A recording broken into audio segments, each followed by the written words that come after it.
Falta menos de um ano para o início dos Jogos Olímpicos de Verão no Rio de Janeiro. E a Baía de Guanabara será palco de competições como natação e vela. Mas o lixo e a péssima qualidade da água podem colocar em risco a saúde dos atletas e a realização do evento. E para falar sobre a contaminação da água, está presente no nosso estúdio a professora Selma Cubas, especialista em engenharia sanitária e ambiental. Seja bem-vinda, Selma. Obrigada. Meu nome é Manuela Militão e eu apresento essa edição do Tela 1.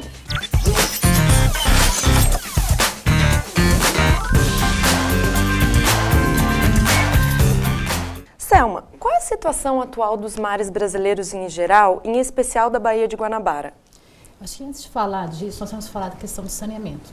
Então, o saneamento ele foi sempre muito importante. E o Rio de Janeiro foi a primeira cidade saneada a receber infraestrutura de saneamento, até porque ela foi a sede do Brasil no início e tal. E depois isso se perdeu. Né? E nós, em algum momento, nós perdemos essas ações de saneamento. Então, o saneamento, ele começa com o abastecimento de água, a coleta e tratamento do esgoto, resíduos sólidos e drenagem urbana. Então, hoje o abastecimento de água do Brasil chega a 99%, porém, na coleta de esgoto, coleta e tratamento, nós estamos muito falhos. Então, o que nós temos hoje? Em torno de 50%, 60% do nosso esgoto coletado, nem chegamos a 30% tratado. Se olhamos todo o volume de esgoto coletado hoje, pensando em todo o volume de esgoto gerado, nós chegamos a 20% de esgoto tratado. E aí, para onde vai todo esse esgoto? Ou vai para os rios, que acabam nos mares. Na cidade do Rio de Janeiro, emissário direto. Né?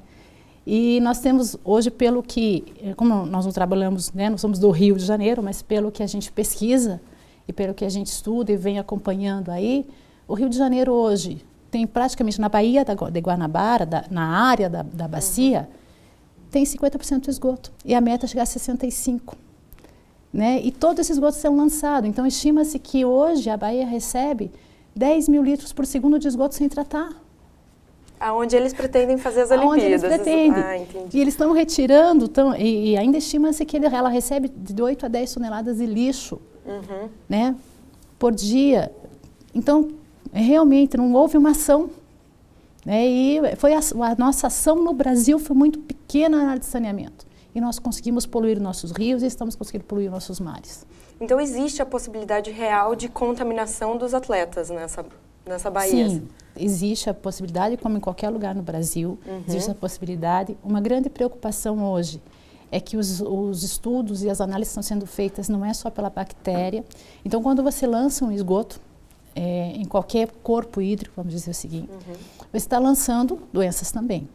Então, nós temos bactérias e vírus. Né?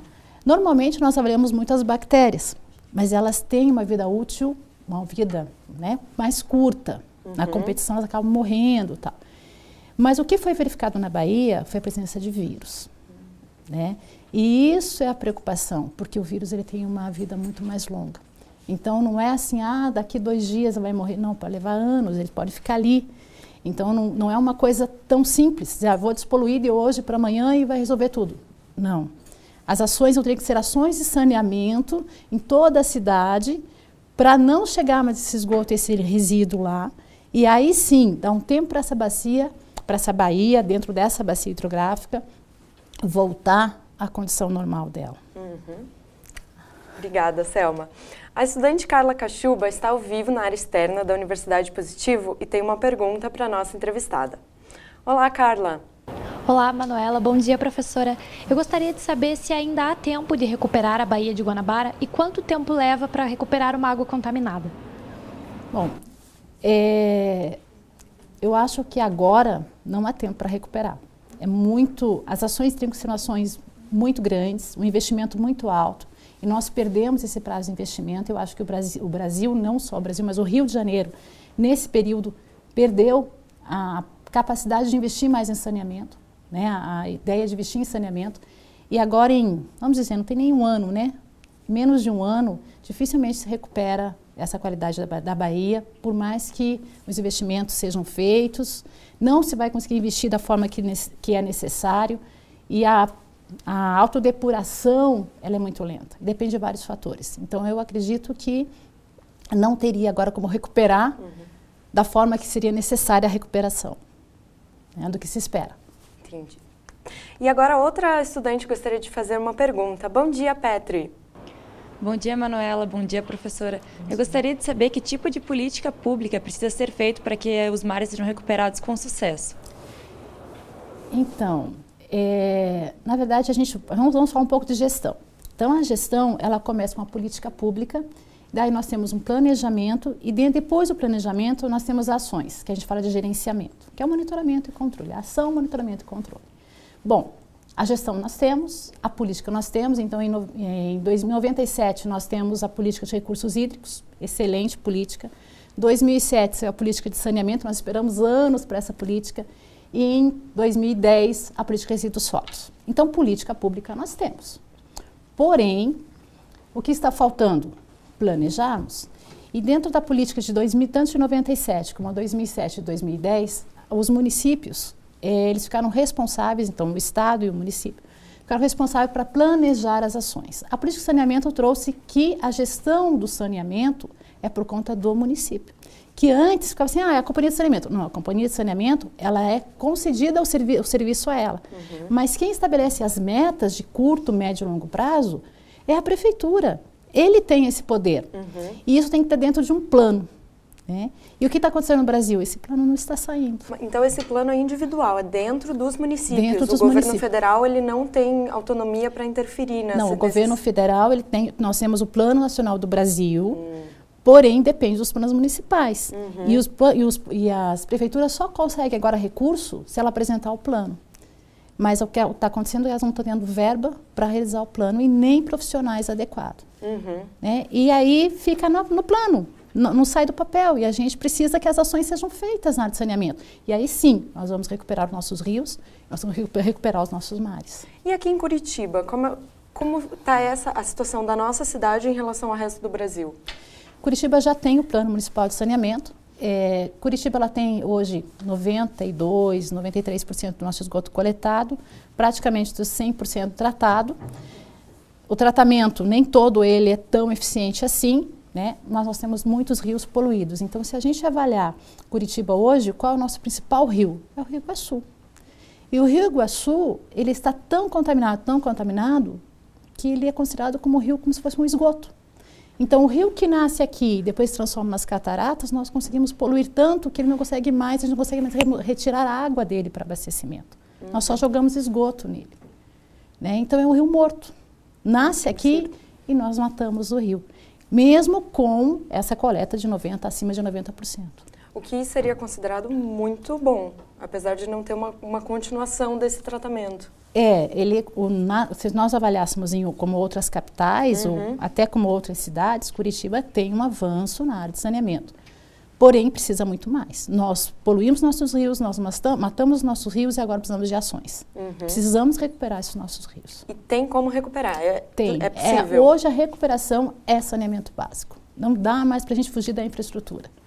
Se a gente investir em saneamento básico, nós estamos investindo em saúde também. Por que voltou a dengue? A dengue, o cólera. O cólera, ele foi erradicado no Brasil há mais de 100 anos. Quando foi em 91, 92, 100 anos depois, voltou. Voltou por quê? Porque as ações de saneamento não foram contínuas. Né? Então, quando erradicaram o cólera no Brasil, no final do século XIX, no século XX, foi quando sanearam o Rio de Janeiro. Né? Então, foram contratados médicos sanitaristas, profissionais da área para sanear o Rio de Janeiro. Então, o Rio de Janeiro hoje deveria ser a cidade mais saneada do Brasil. E aí, todas foram no mesmo caminho, né? Sanearam, conseguiram algumas respostas e pararam, porque se acreditava que era mais fácil dar o remédio do que investir em saneamento. É mais barato dar o remédio que investir em saneamento. E às vezes, investir em saneamento, nós temos a cura. É que o saneamento não aparece também, Não né? aparece, tem, principalmente coleta de esgoto não aparece. Não aparece. Não. E professora, mais uma pergunta. Qual é a diferença entre água poluída e água contaminada? Essa é uma discussão grande, né? Então, alguns pesquisadores dizem que não tem diferença, e eu digo que tem diferença. Então, uma água poluída, qualquer mudança na característica dela é uma água poluída. Mas nem sempre ela vai trazer algum dano à sua saúde. Agora, uma água contaminada, ela está poluída, mas ela traz danos à sua saúde. Tá. Então, a gente sempre tem essa diferença, até para dizer, não, Se eu jogar hoje um papel na água, eu acabei poluindo, aquele papel não pertence a ela. Eu mudei a característica dela. Agora, se aquele papel trouxer tinha um metal pesado ali, trouxe algum dano, vai trazer algum dano à sua saúde ou à biota local, então ela está contaminada. E a gente pode considerar, por exemplo, a Baía de Guanabara poluída e contaminada, Ela está contaminada porque ela pode causar doenças às pessoas, principalmente que são esses enterovírus que foram encontrados, o rotavírus, que a gente foge dele, né? E lá foi encontrado muito rotavírus. Mas esse risco que eles falam aos atletas, existe o risco para a população em geral, Sim, não é só aos atletas? Mas eu acho que a população, o problema do ser humano é que nós acostumamos, né? Então as pessoas já estão acostumadas àquele ambiente. Então eles têm lá uma diarreia, eles têm um desconforto, mas não é tão sério como para um atleta que não está acostumado. Não que as pessoas vão morrer, né? Mas que podem ter um desconforto. E depois assim, nós estamos sediando uma Olimpíada. Um atleta vinha aqui passar mal, né?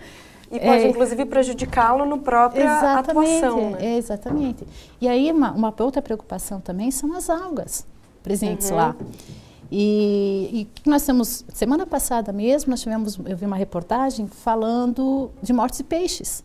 Então, essas algas também liberam toxinas. E algumas bem nocivas à saúde humana. E que elas aparecem em uma condição favorável. E não tem como prever, ela vai aparecer hoje ou amanhã.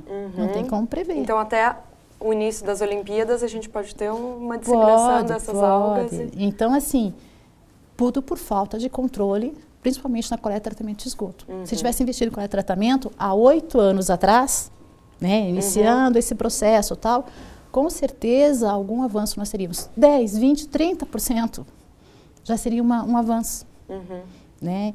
Então, assim, é investir em saneamento. Hoje, qualquer recuperação de área ou de água com poluição e contaminação, inicia com investimento em saneamento.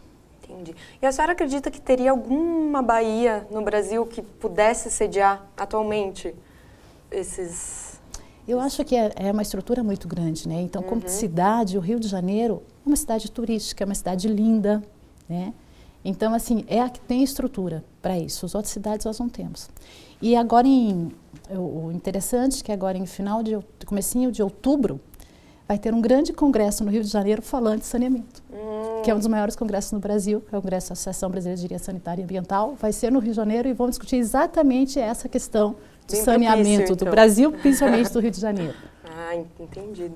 A gente tem mais uma pergunta, Amanda?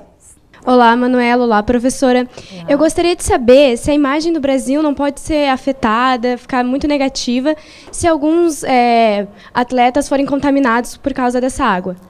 Com certeza. Eu acho que a gente já poderia ter superado isso, né? O Brasil é um país muito bonito, né? Tem várias vantagens e não precisaríamos estar passando por isso. Nós precisamos investir, precisamos mudar essa fama do Brasil, né?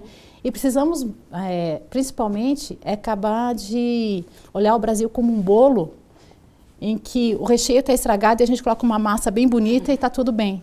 Né? Não podemos fazer isso. Nós temos que ter o bolo e o bolo completo, um bolo gostoso, né? Então, saudável. E a gente não tem isso no Brasil. A gente acaba trouxe as Olimpíadas, trouxemos também a Copa, foi uma vergonha, né?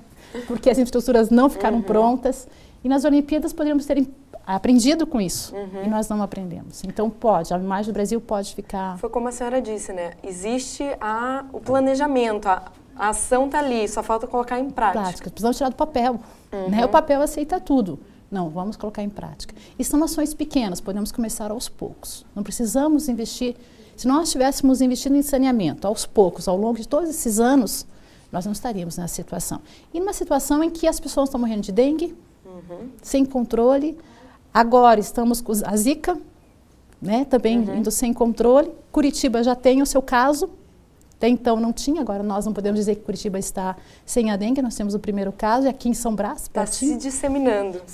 Então, e é uma coisa que poderia ter sido evitada. Resolvido, porque é água parada, né? Então, precisamos investir mais e o Brasil vai ficar com a imagem manchada se caso alguma coisa acontecer. Então, a gente torce para que não aconteça, né? Claro. Professora, muito obrigada pela sua presença. Imagina, precisar. Agradecemos bastante. O Tela 1 termina por aqui. Agradecemos a companhia. Até mais.